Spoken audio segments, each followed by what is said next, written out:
News 81, बात वही जो सच हो। केंद्र सरकारने आणि केंद्रात असलेले पंतप्रधान मोदी यांनी शेतकऱ्यासाठी जे 10 वर्षात जी काही आश्वासनं दिली होती त्या आश्वासनाची अजूनपर्यंत कोणत्याही पद्धतीत पूर्तता केलेली नाही। खासदाराच्या कोट्यातून हायमॅक्स लावणारी वस्तू आहे का? खासदाराचं मोठं काम कोणतं आहे? अजूनपर्यंत उड्डाणपूल वर्धेचा झालेला नाही आहे। 10 वर्षापासून जसा आहे तसाच आहे। केव्हा होणार आहे तो उड्डाणपूल? रेल्वेला थांबे मिळत नाही आहे, रेल्वेच्या तिकिटा वाढून गेलेले आहे। खासदार साहेबाचं कामच कुठलं आहे तुम्ही सांगा ना, ठोक काम सांगा ना। तडसांनी कुठे बाजू मांडली? तडसांना विचारल्या गेलं मागे, तर तडसांनी सरळ सांगितलं का आम्हाला तिथे संसदेमध्ये बोलण्याची संधीच मिळत नाही, त्यामुळे आम्ही संसदेमध्ये आपली बाजूच मांडू शकत नाही। आम्ही जर बाजू मांडायला गेलो तर पंतप्रधान साहेब आमच्याकडे डोळे काढून पाहतात, त्यामुळे आम्ही बोलू शकत नाही, आम्ही काही करू शकत नाही। या भाषेत जर खासदार साहेब बोलत असेल तर मग शेतकऱ्यांचं वाली कोण? शेतकऱ्यांनी कोणाकडे पाहायचं? काही विकास नाही, इथं रोजगार नाही, नवी युगार नाही इच्छा, आणि प्रदूषणाचा विळखा आहे पूर्ण देवळीला। पण कोणी येत नाही, कोणी पैसे जाते खासदारांना, त्यांना गाडी गिफ्ट जाते MIDC मधून। महागाईचा मुद्दा होता, स्मृती इराणीनं सिलेंडर डोक्यात घेतलं होतं, 400 रुपये होतं तर महागाई आहे म्हणे, आता 1150 आहे। आता कुठे गेली महागाई? पेट्रोल कमी भावात होते त्यावेळेला, तरी काय म्हणे की पेट्रोलचे भाव खूप आहे बुवा, आणि आता पेट्रोलचा भाव काय आहे? त्याच्यामुळे विकासात किंवा सामान्य माणसाच्या दृष्टिकोनातून कोणत्या प्रकारचा फायदा नाही। आज जे सोयाबीन 7,000वर गेलो होतं 4,000वर आणून ठेवलेलं आहे, आणि जे MSPचे भाव होते ते सुद्धा शेतकऱ्यांना भेटत नाही आहे। अहो ते तांदूळ कोणचे 5 किलो तांदूळ 2 किलो गहू, ते का तेवढंच खाल्ल्यावर जगते का माणूस? बांधवांना एक लक्षात घ्या, आपण थेट आलेलो आहो देवळी या गावी, खासदार याच गावचे, या गावच्या लोकांचं काय मत आहे ते आपण जाणून घेऊन राहिलो आहे। शेतकरी संघटना वर्धेत कोणी एकेकाळी शरद जोशी यांनी शेतकरी संघटना, भाऊ आपलं नाव? सतीश दानी। सतीश दानी, कोणतं गाव? सोनेगाव बाजी। दानीजी, सध्या देशामध्ये लोकसभेच्या निवडणुकीचं महाउत्सव चालू आहे।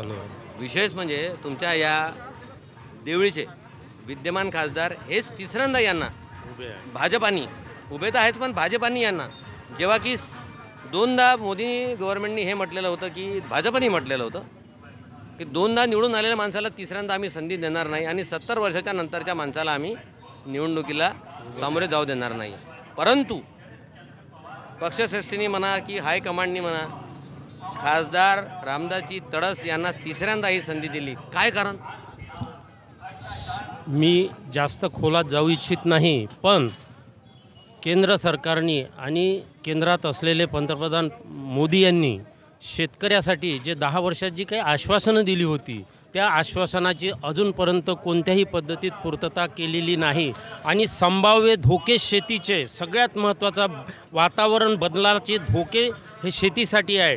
टेम्परेचर 40, 45, 50 डिग्री तापमानामध्ये आमची शेती समोरची होणार आहे का, यासाठी नवीन तंत्रज्ञानाची मागणी आम्ही शेतकरी संघटना लावून धरतो आहे, पण केंद्र सरकार याकडे साफ नालक्ष्य करते आहे। यासाठी येणाऱ्या लोकसभेच्या निवडणुकीमध्ये शेतकरी संघटना ही केंद्र सरकारच्या विरोधामध्ये काम करणार आहे, इतकं या प्रसंगी मी तुम्हाला सांगतो। सत्ता केंद्रामध्ये भाजपाची होती, हो, खासदार तडस हे या देवळीचे होते, ते इथलेच खासदार होते, 2 टर्म त्यांनी खासदारकी केली। मागील 10 वर्षात शेतकऱ्यांसाठी भरीव कामे त्यांनी काय केली? आम्ही त्यांना अनेक वेळा भेटलो, आणि जेव्हा प्रश्न मांडण्यासाठी ते जेव्हा लोकसभेत आपला आवाज उठवत होते, पण सरकार पुढे किंवा सरकार त्यांच्या प्रश्नाची दखल घेत नव्हती, हे सगळ्यात महत्त्वाचं दुःखाची गोष्ट। 16 लाख इथे व्होटरची संख्या वर्धा जिल्ह्यामध्ये, 6 मोठे विधानसभा क्षेत्र आहे, म्हणजे वर्धा जिल्ह्यापासून मोर्शी हे गाव, वरुड असेल, चेंदूरदना घाट आहे, तिकडे नांदगाव, खंडेश्वर, धामणगाव, इकडे हिंगणघाट, समुद्रपूर, एवढं मोठं ही जे लोकसभाचं क्षेत्र आहे, 16 लाख मतदार आहे। 16 लाख मतदाराच्या प्रतिनिधीला तुम्ही संसदेत बोलू देत नाही, हा आरोप कसा काय करू शकता? नाही, म्हणजे ते जेव्हा शेतकऱ्याचा प्रश्न मांडण्याचा प्रयत्न करत होते, पण सरकार म्हणून शासन त्यांची दखल घेत नव्हते, हे सगळ्यात महत्त्वाचं दुःख आहे। जेव्हा की 2014च्या जाहीरनाम्यामध्ये आम्ही MSP लागू करू, सगळे आश्वासनं त्यांनी दिली, शेतकऱ्याच्या शेतमालाचे दर खर्चाच्यानुसार दुप्पट करू, हे आश्वासन दिले होते. केंद्र सरकारने 2014च्या निवडणुकीत यवतमाळ जिल्ह्यात दाभडी येथे जेव्हा पंतप्रधान आले आणि चाय पे चर्चा त्यांनी जेव्हा सांगितलं की शेतकऱ्याचा उत्पादन खर्च भरून निघेल एवढा भाव अधिक 50% मुनाफा शेतकऱ्याला देऊ, पण निवडून गेल्यानंतर त्यांनी ते साफ आपलं आश्वासन खोटं केलं. त्यांनी तो भाव दिला नाही किंवा शेतकऱ्याला उत्पादन खर्च भरून निघेल एवढा भावसुद्धा. आता तर आयात करून शेतीमालाचे भाव पाडायचे, निर्यात थांबूनसुद्धा शेतीमालाचे भाव पाडायचे. हे जर काम केंद्र सरकार करत असेल तर त्या सरकारच्या विरोधामध्ये शेतकऱ्यांनीसुद्धा मतदान केलं पाहिजे, या मताचा मी आहोत. म्हणजे आता इथं परिवर्तनाची नांदी आहे. परिवर्तनाची नांदी आहे या ठिकाणी देवळीमध्ये की सगळ्या महाराष्ट्रातच आपल्या वर्धा लोकसभा मतदारसंघाचा विचार करता सगळ्याच मतदारसंघ वर्धेचाच नाही तर संपूर्ण महाराष्ट्रात संपूर्ण देशामध्ये जर शेतकऱ्यासाठी काही करायचं असेल तर येणाऱ्या काळामध्ये या निवडणुकीमध्ये सरकारच्या विरोधात आपण गेलो पाहिजे. शेतकरी कोण आहे मग वर्धेमधून? त्याच्यानंतर पर्याय कोण आहे? पर्याय म्हणजे दोन उमेदवार आहे, तसे 24 उमेदवार आहे. संभाव्य कोण आहे? कोणाचा विजय संभाव्य वाटतो? संभाव्य उमेदवार अमर काळे आहे. अमर काळे, हो, त्यांचा विजय तुम्हाला अपेक्षित आहे? मी विजय व्हायला पाहिजे ना त्यांचा. तुम्ही प्रॉपर या देवळी गावचे एका पक्षाला रिप्रेझेंटेशन करता. तुम्ही जे मुद्दे मांडत आहे की विरोधी माणूस जर तिथं जात असेल आणि तो जर शेतकऱ्याचा प्रश्न मांडत असेल तर त्याच्या मागं उभं राहायचं काम हे शेतकऱ्यांनी केलं पाहिजे. तुम्ही शेतकरी आहे. आता हे जे दादा बोलून राहिले याच्या संदर्भात तुम्हाला काय वाटते? 100% बरोबर आहे बोलतो. त्याच्या पाठीमागे आणखी काही शेतकरी? तुम्ही दादा नाव तुमचं? प्रवीण चोरे. गाव कोणतं? सोनेगाव. तुम्ही सोनेगावचेच का? काय हे जे आता जे सोनेगावचे दानीचे बोलले यांच्यामध्ये तुमचं काय मत आहे? बरोबर बोलले. म्हणजे या ठिकाणी परिवर्तन दिसते. कोणाची संधी आहे इथं निवडणुकीमध्ये? या सध्या अमरबाबूची दिसते. अमरबाबू काळे. काही तरुण शेतकरी म्हणतात की अमरबाबू काळे. मोटरसायकलवर काही लोक या ठिकाणी दिसतात आहे. साहेब आपलं नाव? संतोष भोयर. कुठे राहता आपण? देवळी. काय करता? माझं स्वस्त धान्य दुकान आहे. सध्या लोकसभेची निवडणूक चालू आहे. हो. देवळीमध्ये. हो. देवळीचे खासदार या ठिकाणी उभे आहेत. हो. आणि तिकडे अमर काळे उभे आहे. हो. वातावरण काय म्हणते? सध्या कमळाचं वातावरण आहे. कमळाचं वातावरण आहे. एकूण एक अशी आपल्याला चर्चा आलेली आहे. या ठिकाणी काही मंडळी काय या ठिकाणी काय दिसत आहे? दादा आपलं नाव? प्रफुल्ल कुचेवार. गाव? धामणगाव वाठोडा. हे कुठे आलं? हे वर्धा तालुक्यामध्ये आहे. वर्धेवरून 15 किलोमीटर वायफड जवळ. सध्या वर्ध्यामध्ये लोकसभेच्या निवडणूक होत्या. हो. कोण कोण उमेदवार उभे? एकंदर 24 उमेदवार आहे असं माहीत पडलं, पण 2 उमेदवारांचे नाव आम्हाला माहीत आहे. कोण कोण? एक रामदासजी तडस आणि दुसरे अमरभाऊ काळे आणि तिसरी पूजा तडस. तीन उमेदवारांचे नाव. कोणाची इथे वारं कोणाचं दिसते? जनता काय म्हणते? वारं तर सध्या सर्वीकडे अमरभाऊचं आहे. अमरभाऊ काळेचं वारं चालू आहे. अरे विद्यमान खासदारांना तिसऱ्यांदा संधी दिलेली आहे. त्यांचं काही कार्य असेल तेव्हा दिली ना. कोणचं कार्य आहे विद्यमान खासदाराचं? रोड झाले आहे. सिमेंटचे रोड जे आहे, सिमेंटचे रोड तर जिल्हा परिषद पंचायत समिती सदस्याच्या फंडातूनही होतात, आमदार फंडातूनही होतात. खासदाराचं काम आहे का सिमेंटचे रोड बनवणे? अमर काळे का बरं निवडून त्यांना द्यायचं? अमर काळे एक चांगलं व्यक्तिमत्व आहे. शिकला सवरलेला व्यक्ती आहे. त्यांनी तीन पंचवार्षिक ते आमदार राहिलेले आहेत. चांगल्या पद्धतीनं आमदारकी गाजवलेली आहे. आणि एवढंच नाही तर शेतकऱ्यासाठी भरघोस काम करणारा असा नेता आहे, असा वक्ता आहे. तो नेहमी शेतकऱ्याची बाजू लावून धरतो, शेतकऱ्यासाठी मोर्चे काढतो. मग सत्तेत जरी असला तरी तो सरकार जर चुकीचं धोरण अवलंबत असेल तरी अमर काळे हा शेतकऱ्यासाठी लढतो. शेतकऱ्याचे प्रश्न बाजू यांनी या तडसांनी ही बाजू मांडली नाही का संसदेत? तडसांनी कुठे बाजू मांडली? तडसांना विचारल्या गेलं मागे तर तडसांनी सरळ सांगितलं का आम्हाला तिथे संसदेमध्ये बोलण्याची संधीच मिळत नाही, त्यामुळे आम्ही संसदेमध्ये आपली बाजूच मांडू शकत नाही. आम्ही जर बाजू मांडायला गेलो तर पंतप्रधान साहेब आमच्याकडे डोळे काढून पाहतात, त्यामुळे आम्ही बोलू शकत नाही, आम्ही काही करू शकत नाही. या भाषेत जर खासदार साहेब बोलत असेल तर मग शेतकऱ्यांचं वाली कोण? शेतकऱ्यांनी कोणाकडे पाहायचं? आणि तसं पाहतो म्हटलं तर जसं आमचं क्षेत्र येते देवळी पुलगाव विधानसभा क्षेत्रामध्ये जर पाहतो म्हटलं तर देवीला आम्हाला नेहमी मार्केटमध्ये बैल विकायला न्यावं लागते. भाजीचं मार्केट आहे, अमकं मार्केट आहे, देवीला जावं लागतं. सध्या देवीच्या रोडची अवस्था पहा. 10 वर्ष खासदार राहिलेल्या माणसाच्या गावातले जर देवीमध्ये जायचं असेल तर रोड आहे तर रोडनी येता येत नाही. कित्येकदा ॲक्सिडेंट होतात, कित्येकदा हे होते. असे गड्डे पडले आहेत. मागील 10 वर्षापासून तीच पोझिशन आहे. आम्ही देवीवरून देवी पुलगाव दहेगाव मार्गे तो रोड नाही चांगला. कुठे चांगला आहे? 10 वर्षापासून जसा आहे तसाच आहे. त्याच्यावर एकही वेळा अजून डांबरीकरणाची एक साधी कोट सुद्धा मिळाली नाही. अरे जिल्ह्यामध्ये सगळे सिमेंट रोडचे जाळे तयार झाले, तुम्ही कसं नाही म्हणता? जिल्ह्यामध्ये कुठे झाले सिमेंट रोडचे जाळे? ते तर महामार्ग आहे ना, ते जे बनले गेले. शहरामध्ये ताजे सिमेंट डांबर रोड फोडून सिमेंटचे रोड केलेले म्हणतात. शहरात केले, पण ग्रामीण भागाची काय अवस्था आहे आज पहा ना तुम्ही. आमचा जरी पाहतो म्हटलं वर्धा हा जर मार्ग पाहिला तुम्ही सालवट पासून तर पुलगाव पर्यंत, तर पूर्ण मार्गाला असं गड्डे पडलेले आहे. मागील 10 वर्षापासून तो जसा आहे तसाच आहे. त्याचे डागडुगी सुद्धा झालेली नाही आहे. महामार्ग बनला एवढा मोठा. समृद्धी महामार्गाचा कोणाला फायदा आहे? शेतकऱ्याला फायदा आहे. शक्तीपीठ महामार्ग देवळीहून चाललेला आहे. शक्तीपीठ महामार्गाचा कोणाला फायदा आहे? कोण जाऊन राहिलं शक्तीपीठ महामार्गाने? कोण जाणार आहे? देवळीवरून 4 लेन तुळजापूर मार्ग झालेला आहे. हो ठीक आहे 4 ना, लेन झालेला आहे. तुळजापूर, पण सर्वसाधारण शेतकऱ्याला त्या मार्गाचा कोणता फायदा मिळून राहिला? खासदार साहेबांनी खासदार निधी मधून जे सिमेंट रोड नाल्या मोऱ्या हे खासदाराचं काम आहे का? ठोक काम कोणतं केलं खासदारांनी असं दाखवा त्यांनी. जागोजागी हायमॅक्स लागले आहे. हायमॅक्स खासदाराचं काम आहे का? हायमॅक्स लावणार हायमॅक्सचा आमदारही लावते, जिल्हा परिषद सदस्य लावते, पंचायत समिती सदस्य लावते, ग्रामपंचायतचा सरपंच सुद्धा हायमॅक्स लावू शकतो. कोट्यातून हजारो हायमॅक्स लागलेले आहे. खासदाराच्या कोट्यातून हायमॅक्स लावणारी वस्तू आहे का? खासदाराचं मोठं काम कोणतं आहे? अजूनपर्यंत उड्डाणपूल वर्धेचा झालेला नाही आहे. 10 वर्षापासून जसा आहे तसाच आहे. केव्हा होणार आहे तो उड्डाणपूल? रेल्वेला थांबे मिळत नाही आहे. रेल्वेच्या तिकिटा वाढून गेलेले आहे. खासदार साहेबाचं कामच कुठलं आहे? तुम्ही सांगा ना, ठोक काम सांगा ना. एकही काम नाही आहे आमच्या भागामध्ये, तर कसं खासदाराला निवडून द्यायचं? सर्वसामान्य लोकांशी आपण संवाद करून राहिलो होतो. काय नाव आपलं? महादेव दहागाणे. गाव कुठलं? मी इथलाच आहे देवळीचा. मी काही कोण्या पक्षाचा नाही. काय करता आपण? माझं शेती आहे. शेती आहे. कोणत्या गावाला? इथेच आहे, देवळीला आहे आणि एक मुरत गावला आहे. अच्छा. तर आपण विचार करू आपल्या स्थानिक देवळीच्या मतदारसंघाला वर्धा लोकसभामध्ये देवळीमध्ये वर्धा लोकसभामध्ये खासदार साहेबांनी 3 कोणते महत्त्वाचा विकास केला ते सांगा. देवळीचा विकास भरपूर झालेला आहे. आजूबाजूचाही विकास भरपूर झाला आहे. खासदार साहेब जेव्हापासून आले तेव्हा आमच्या ह्या कॅनलला एक थेंब पाणी नव्हतं. कॅनलचे कामं पूर्ण नव्हते झाले. कॅनलची सुरुवात कधी झाली? आता ह्या 10 वर्षाच्या कालावधीत. जेव्हा हे पहिलेपासूनच कॅनल आहे.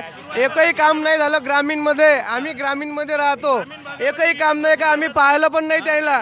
जेव्हा ग्रामीण भागामध्ये विकास खासदारकीचा आहे, रणजितदादा आमदार यांचाच विकास आहे.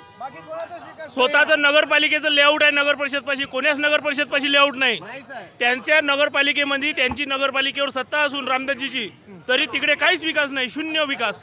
काहीच विकास. गाव घेतलंय त्या गावामध्ये पण व्यवस्थित विकास नाही आहे. 16-17 वर्ष झालेले आहे कॅनल आलेला. यांनी जो मुद्दा मांडलेला अतिशय चुकीचा आहे. कोणाला विचारून घ्या तुम्ही. जेव्हा बीजेपीचं सरकार आलं इथे महाराष्ट्रात आणि केंद्रात, तेव्हाच इथे कॅनलला पाणी आलं. काम नाही. आमच्या शेतीच्या मालाला भाव नाही, काहीच नाही. आणि जुने भाव आहे. 10 वर्षाचे आधीचे भाव, ते जुने भाव चालू आहे. ते आता आहे 2011ला भाव होते, तेच आता भाव आहे. 10 वर्षाच्या आधीचा सरकारी महागाई वाढलेली आहे. फरक कुठेच नाही आहे. तिथेच आहे भाव आणि समतोल. कास्तकाराचा उत्पादन खर्च वाढलेला आहे, पण उत्पादन तिथेच आहे. पण उत्पादन जेव्हा माल विकतो तर तेव्हा त्याच्या हातात काहीच उरत नाही. सर्व खर्चात 2013 मध्ये असं म्हटलं गेलं आहे की सोयाबीनचे दर 4,600 होते. आज सोयाबीन 4,000 विकलं जातं. कापसाचा दर तेव्हा 2013 मध्ये, जेव्हा 2014 मध्ये 2014 मध्ये फडणवीस यांची पाशा पटेल सोबत एक यात्रा काढली होती सोयाबीनला 6,000 दर द्या म्हणून.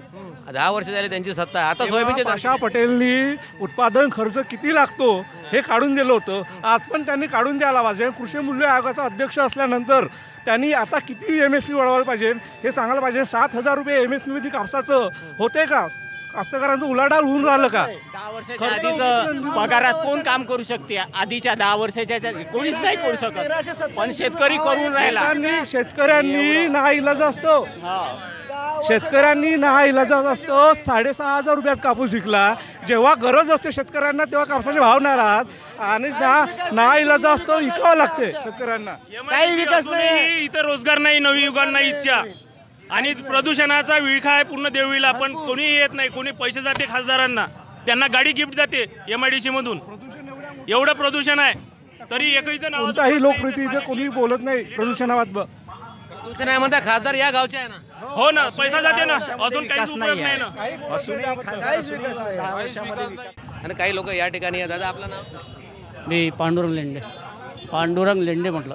काय करता आपण? काय नाही, शिक्षक होतो. शिक्षक होते. रिटायर झालो. रिटायर्ड झाले. दादा सध्या निवडणूक चालू आहे लोकसभेची. बरं. तुम्ही देवळीचेच का? नाही, आता सध्या देवळीच राहतो. माझं प्रॉपर अंधुरी आहे. अंधुरी प्रॉपर. हांजी अंधुरी नदीचं गाव वर्धा. हां. सध्या काय दिसते एकंदरीत चित्र वातावरण काय दिसते? काय नाही, भक्कस काम आहे. हां, भक्कस काम आहे म्हटलं. भक्कस विकासात्मक असं कोणतंही धोरण नाही आहे. विकासात्मक जे धोरण पाहिजे आहे ते विकासात्मक धोरण कोणतंच नाही आहे जे पाहिजे आपल्याला सामान्य माणसाला. महागाईचा मुद्दा होता. स्मृती इराणीनं सिलेंडर डोक्यात घेतलं होतं, 400 रुपये होतं तर महागाई आहे म्हणे. आता 1150 आहे. आता कुठे गेली महागाई? पेट्रोल कमी भावात होते त्यावेळेला, तरी काय म्हणे की पेट्रोलचे भाव खूप आहे बुवा. आणि आता पेट्रोलचा भाव काय आहे? त्याच्यामुळे विकासात किंवा सामान्य माणसाच्या दृष्टिकोनातून कोणत्याही प्रकारचा फायदा नाही आहे. आणि मग राहिला विकासात्मक जर मुद्दा राहिला. आता या देवळीमध्ये आता यांचं म्हणणं असं आहे का हे 70 वर्षात काय केलं काँग्रेसने. मोदी साहेबांचं असं म्हणणं आहे का 70 वर्षात काँग्रेसने काय केलं. तर मला तुम्ही सांगा, आज उपलब्ध असणाऱ्या सुखसुविधा ह्या 10 वर्षात आल्या का? ह्या म्हणजे शाळा त्यांनीच आणल्या का? रेल्वे त्यांनीच आणली का? विमानतळ त्यांनीच आणले का? हां, इस्रो आहे. हो, तर इस्रो. अहो मला सांगा, इस्रो किंवा मेट्रो ट्रेन तुम्ही मी जाऊ शकतो का? आम्ही जाऊ, सामान्य माणूस जाऊ शकतो. समृद्धी केलं ना, त्याचा कोणता फायदा सामान्य माणसाला? सामान्य माणसाला कोणता फायदा आहे? शक्तीपीठ होऊन राहिलं तुमच्या इथून देवळी. हरकत नाही झाला तरी चालते. आमच्या जमिनी जाईल ना. देवळीतला 80% जनता ही शेतीच्या भरोश्यावर आहे. इथं सर्व्हिसवाले लोक फार क्वचित आहे. आणि मेट्रो सिटीची जर गोष्ट केली तर नागपूर आणि मुंबईसारख्या ठिकाणी ह्या गोष्टीची आवश्यकता आहे. पण आज आम्हाला काय पाहिजे ना? आज आम्हाला FMCचं पाहिजे. आज आम्हाला काय पाहिजे? तिथं सुविधा पाहिजेत. पहिली गोष्ट म्हणजे ज्या वेळेस MSPवर घेण्याची गोष्ट येते किंवा कापसाच्या गाड्या तिथे जाते, बाहेरून गाड्या इथे येतात, त्यांना चांगला भाव दिला जातो. आणि इथला जो शेतकरी आहे, जो इथे राहतो, त्याच्यासाठी काहीही केल्या जात नाही. आणि ज्या वेळेस भाव पाडले जातात, बाहेरून माल आणून भाव जे पाडले जातात, याचा खूप मोठा फटका आपल्या शेतकऱ्यांना बसलेला आहे इथे. त्याच्यानंतर आपल्या इथं झालेले रस्ते, जे लेआउटचे सुखसुविधा, इथं लेआउटमध्ये कोणत्याच सुखसुविधा अवेलेबल नाही आहे. जे नगर परिषदचे जे कामं आहे ते सुद्धा कमिशन घेतल्याशिवाय इथं पूर्ण होत नाही. आमचा थेट असा आरोप आहे का इथे खासदार राहून कोणत्याही सुखसुविधाचा, आज आपण समोरची जर गोष्ट केली बसस्टॉपचं काम, आज 3 वर्ष झाले, 4 वर्ष झाले काय हे काम चालूच आहे.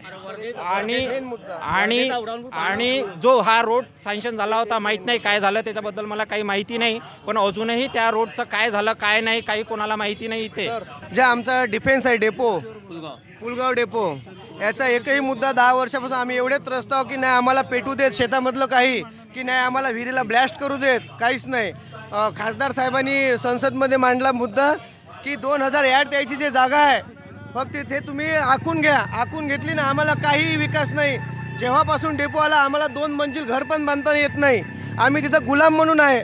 डेपोवाले आम्हाला काहीही करू देत नाही. आणि आमचा मुद्दा खासदार साहेबांनी कधी मांडला नाही व्यवस्थित. आणि इथेच बाजूला पुलगाव या ठिकाणी एक मिलिटरीचा मोठा प्रमाणात ॲम्युनिशन डेपो आहे. आणि आशिया खंडातला सगळ्यात मोठा असं म्हटलं जात आहे. त्याचा हा विषय होता. आणि आम्हाला जर शेतकऱ्या जर बद्दल जर बोलायचं आहे तर त्यावेळी दहेगाव ते देववी रस्त्याचं काहीतरी करा. दहेगाव ते देववी हो भयानक. खासदार तुमच्याच गावचे आहे ना? नाही ना, आमचे कुठे आहे? आमचे नाही आहे देवाले. हे देवळी पासून दहेगाव हे जवळचं हो हा रस्ता. देवळी ते आम्हाला मेन आहे. म्हणते की 50 जखमी झाले. नाही सर, 10 वर्षापासून अजूनही या रस्त्याचा विकास नाही आहे. देवळी ते दहेगाव कितीतरी देवळीपासून नाही, प्रॉपर देवळीपासून दहेगावपर्यंत. हे तर म्हटलं गेलं आहे की भाजपाने वर्धा जिल्ह्यामध्ये मोठ्या प्रमाणामध्ये सिमेंटच्या रोडच्या जाळ्या केलेल्या येऊन पहा ना सर, तुम्ही केले आहे तर कुठे आहे?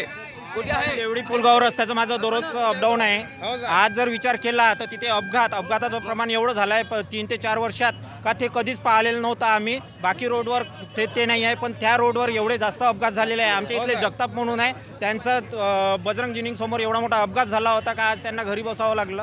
आणि त्याच्यानंतर जो रोडचा विकास म्हणतात, मग तो रोड आत्तापर्यंत झाला काऊन नाही? खासदाराचा गावचा रोड झाला काऊन नाही? त्यांचं गाव दहेगाव हे BJPचं आहे. आमच्या इथे BJP ची ग्रामपंचायत आहे, पण त्या रोडची आज अवस्था जर तुमचं मत आहे का स्थानिक भागातला विकास होत नाही आहे, पण समृद्धी झाला, समृद्धी चक्क मार्ग झाला, मेट्रो झाली. दिखावा आहे. आम्हाला साहेब त्या समृद्धीचं काहीच घेणं नाही आहे. आम्हाला फक्त आमचा स्थानिक विकास करा. आणि राहिला शेतकऱ्यांना 6,000 देण्याचा प्रश्न, तर पहिले त्यावेळेस जे होतं व्हॅट हा 4% होता, तो कास्तकारावर लागू नव्हता. तो फक्त कॉस्मेटिक जो विक्रेती वस्तू आहे आणि सुशोभित वस्तू आहे त्याच्यावर व्हॅट होता. त्याच्यानंतर सेल टॅक्स आला. सेल टॅक्स हा 5% होता, काँग्रेसच्या काळात होता, पण तो शेतकऱ्यावर नव्हता. त्याच्यानंतर आला जीएसटी. आज जर विचार केला तर पेस्टिसाईडवर आज 18% जीएसटी, 5% याच्या बियाणं खतावर जीएसटी आहे. आज विचार करा का 18% आम्ही जीएसटी भरत आहोत आणि 6,000 ते आमच्या अकाउंटला टाकत आहे, म्हणजे 12,000 आमचे अजूनही फिरतात. समजा लाख रुपयाचा जर कास्तकार असेल, त्याचं जर इन्स्ट्रुमेंट लाख रुपयाचं निघत असेल, तर आज जर त्याचे 18,000 रुपये गव्हर्नमेंटला चालले आणि देत किती आहे 6,000. म्हणजे हे भीक कोणत्या कामाची? म्हणजे आज जर रोजी जर पाहतो म्हटलं 6,000 प्रमाणे, तर 37 रुपये रोजी, 37 रुपयात जेवण तरी भेटते का हो आपल्या देवडीमध्ये? आज देवडीमध्ये जर विचार केला तर देवडीमध्ये 70 रुपये थालीचं जेवण आहे. 37 रुपयात तो घरच्याला पोसन का बाकीच्यांना पोसन? आणि जर आला भावभाजीचा प्रश्न, भावभाजीमध्ये आज सामान्य माणसाचं जगणं मुश्किल झालेलं आहे. आज जे सोयाबीन 7,000वर गेलो होतं, 4,000वर आणून ठेवलेलं आहे. आणि जे MSPचे भाव होते ते सुद्धा शेतकऱ्यांना भेटत नाही आहे.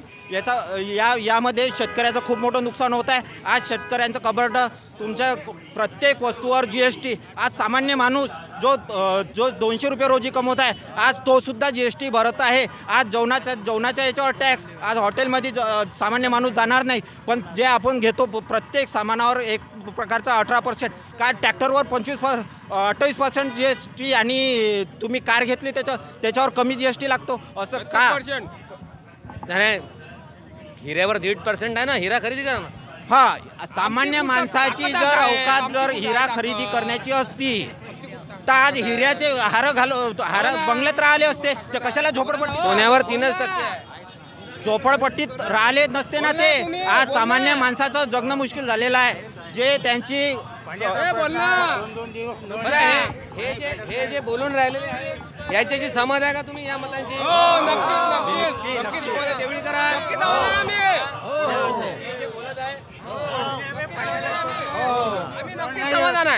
हा काका, आपलं नाव म्हटलं? देशमुख.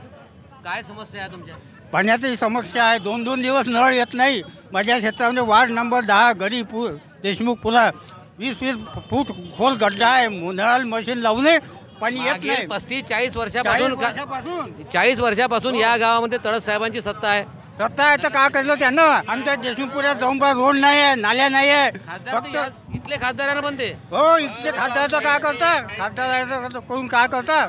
फक्त आपल्या घरपोटापर्यंत, आपल्या घरापोटे रोड करते. तिकडे गाडी जाऊन पहा. देशमुखपुऱ्यात वार्ड नंबर 10 मध्ये चालता येत नाही, गाडी जात नाही तिथून. अतिक्रमण होऊन जाईल रस्त्यावर.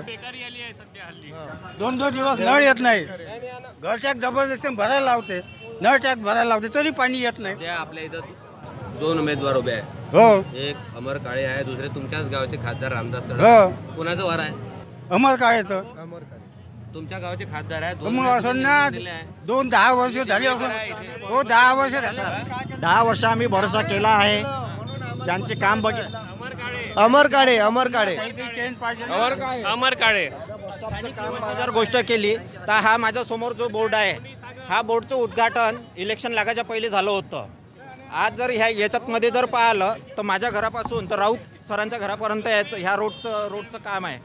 आणि हा बोर्ड तिथे न लावता तिकडे लावला आणि त्याचं फक्त खडीकरण करून ठेवलेलं आहे.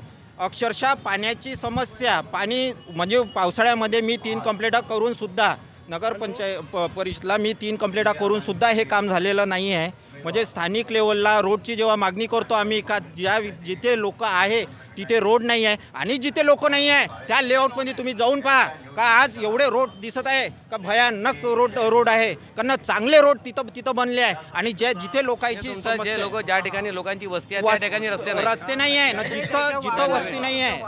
जे इथून 5 वर्ष 10 वर्ष पहिले लेआउट पडलेले आहे किंवा 15 वर्ष पहिले लेट पडलेले आहे, पण तिथे अजूनही रोडची समस्या आहे. आणि आम्हाला पावसाळ्यामध्ये अक्षरशः आम्हाला दुसऱ्याच्या घरी गाड्या ठेवावं लागते, कारण गाडी सुद्धा आमच्या घरापर्यंत पोहोचू शकते. आपलं नाव काय?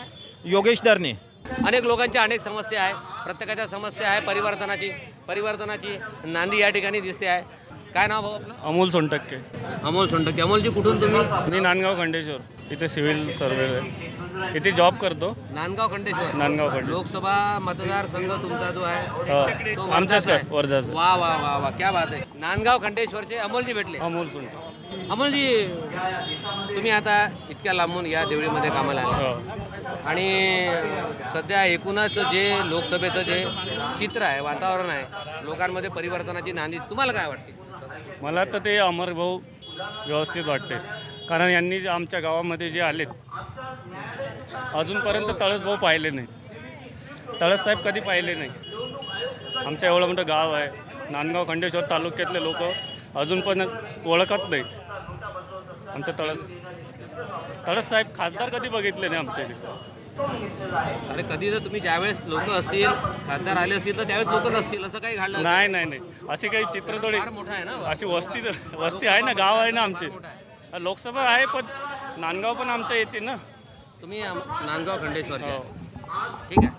खासदारांना तुम्ही तुमचा विरोध आहे. अमर काळे यांना का समर्थन करता?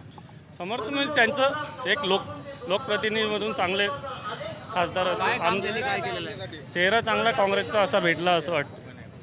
पण त्यांना काँग्रेसकडून उभं केलेलं नाही, राष्ट्रवादीतून हा त्यांनी पाठिंबा दिलाय. काँग्रेसकडून त्यांना का सीट दिली नाही? काँग्रेसकडून त्यांचे एक वरिष्ठ होते, त्यांनी नाही भेटलं. म्हणजे विचारिक नांदगाव खंडेश्वरमध्ये काय वातावरणाचं काय वातावरण? अमरभाऊ काँग्रेसचं वातावरण चांगलं आहे. परिवर्तन आहे. जगताप साहेब आमचे होते आमदार पहिले, त्यांनी चांगलं परिवर्तन केलं आहे. थेट राजस्थानमधून महाराष्ट्रामध्ये व्यवसाय करायला बिकानेर मिठाईवाले, रोजगाराची संधी पहा कुठेही उपलब्ध आहे. आपल्या इथं बेरोजगारी आहे, पण राजस्थानकडून बिकानेर मिठाईवाला या ठिकाणी हे दुकान आहे आणि या दुकानात मला या ठिकाणी काही लोक इथे बसलेले दिसतात आहे.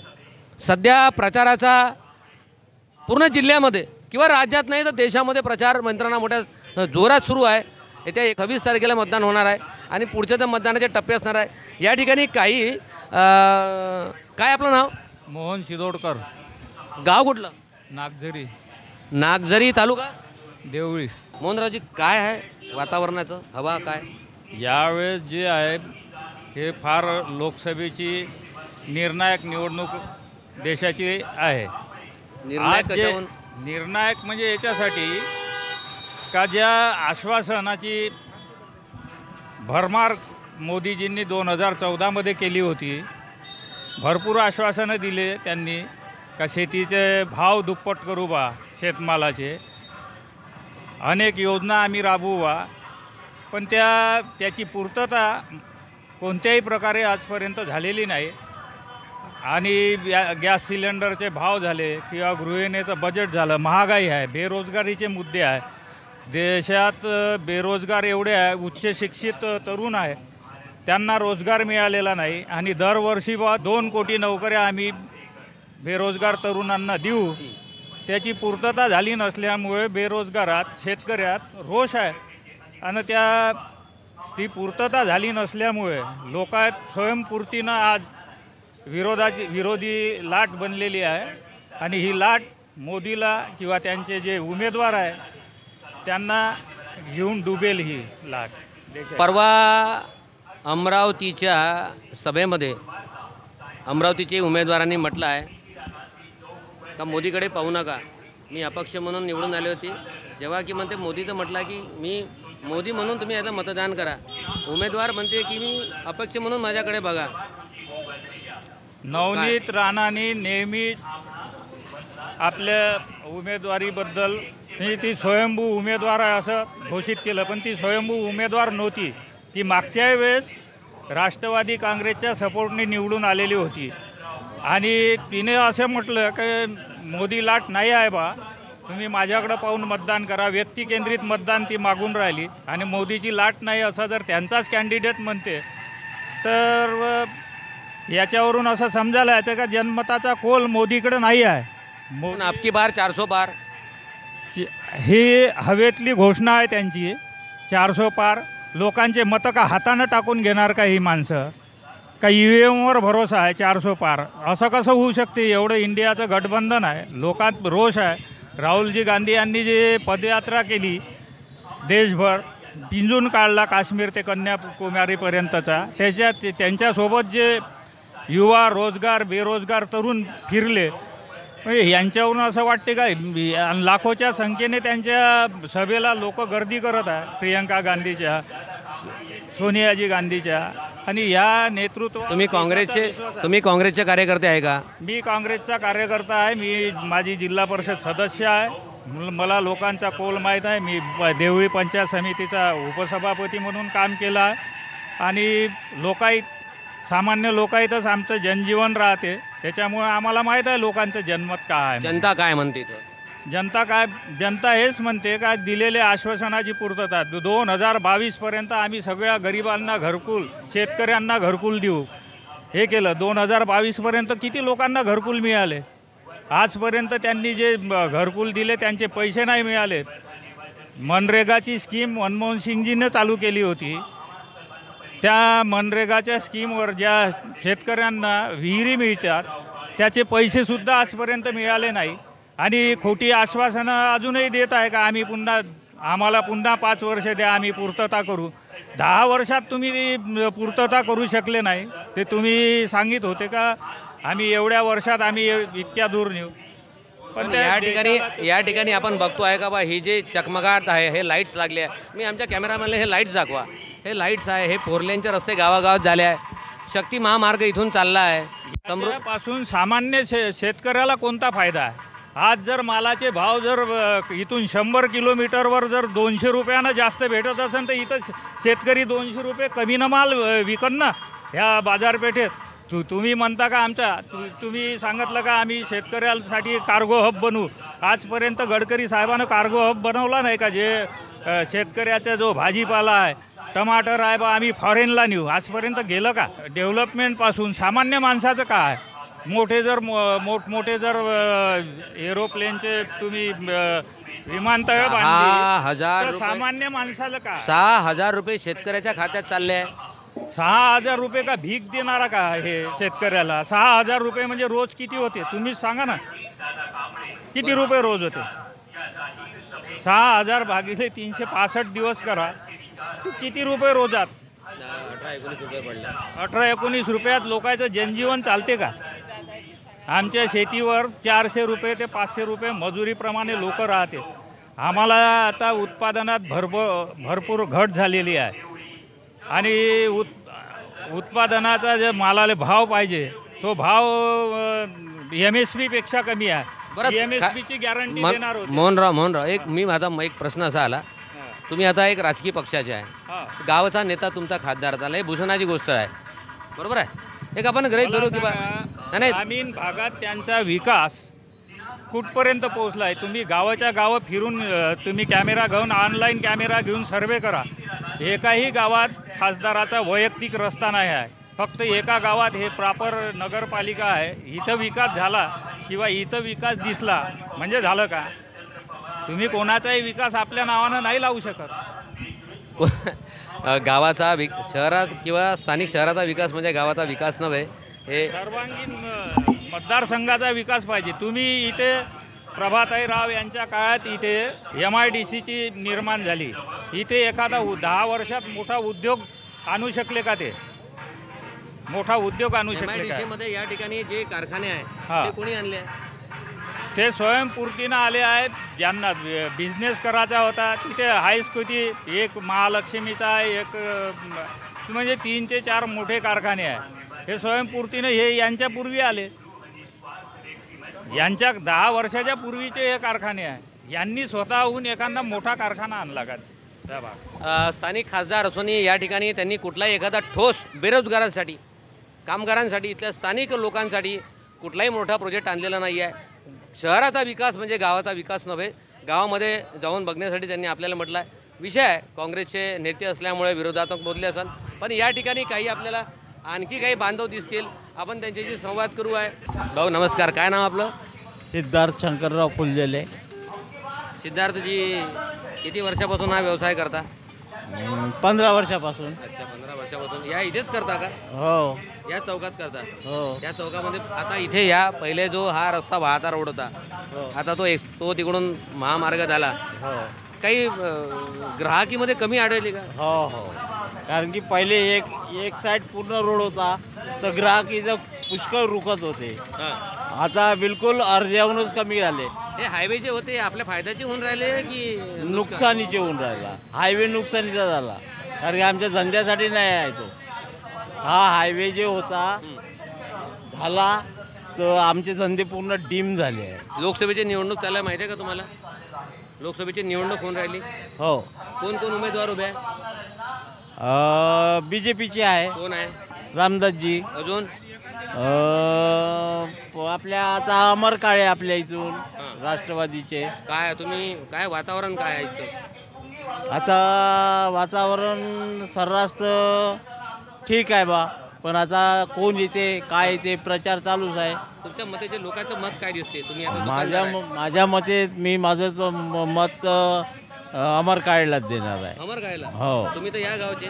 हो, मी या गावाचे. तुमच्या गावचे? मला नाही पटत ना BJPचे तत्व. काहून नाही पटत? त्यांना 6,000 रुपये दिले ना, वर्षाले 6,000 देते ना. देऊ द्या ना दिलेचं, पण काढून राहिले ना आमच्या इथून 1100 रुपये सिलेंडर. 1100 रुपये सिलेंडर सर्वसाधारण आमच्या गरिबाची ऐपत नाही. 5 वर्षासाठी धान्य मोफत. अहो ते तांदूळ कोणचे 5 किलो तांदूळ ने 2 किलो गहू, ते का तेवढंच खाण्यावर जगते का माणूस? तेवढं खाण्यावर जगते का माणूस? नाही जगू शकत. आयुष्यमान मध्ये 5 लाख रुपये विमा लागू आहे. काही लागू नाही, लालच आहे. लालच बिमारीसाठी 5-5 लाख देत. काही नाही, खोट्या गोष्टी आहे ह्या. तेवढा सेमर रोड बनवले, तुमच्या डोळ्याच्या वरती हाय मॅक्स लागलेला आहे. लागू द्या लागले तर आमच्या कोण्या कामाचे? आम्ही गरीब माणसाच्या कोण्या कामाचे? आम्ही 300 रुपये रोज. आम्ही 300 रुपये बांधलं ना 500 वर्षानंतर. अरे बांधू द्या ना, कोण्या कामाचं? कोणते तिथं हे लोक सुकवून राहिले त्या मंदिरात बांधून? पुजारी राहतील तिथं, बाकी कोण राहतील? आणि एखाद्या त्या राम मंदिराच्या ऐवजी जर तिथे एखादी मोठं हॉस्पिटल खोललं असतं, एखादी चांगली इंजिनिअरिंग कॉलेज खोललं असतं, तर काय लोक आजकालच्या पिढीची उन्नती झाली असती. तर राम मंदिरापासून कोणची उन्नती आहे सांगा ना मला. छोटे व्यापारी, रस्त्यावरचे व्यापारी यांच्याशी आपण संवाद केला. प्रत्येकाचे मत आपण जाणून घेण्याचा प्रयत्न केला. थेट देवळी गावामध्ये आज आपण न्यूज 81 घेऊन आलो होतो. बात वही होगी जो सच होगी. न्यूज 81, बात वही जो सच हो.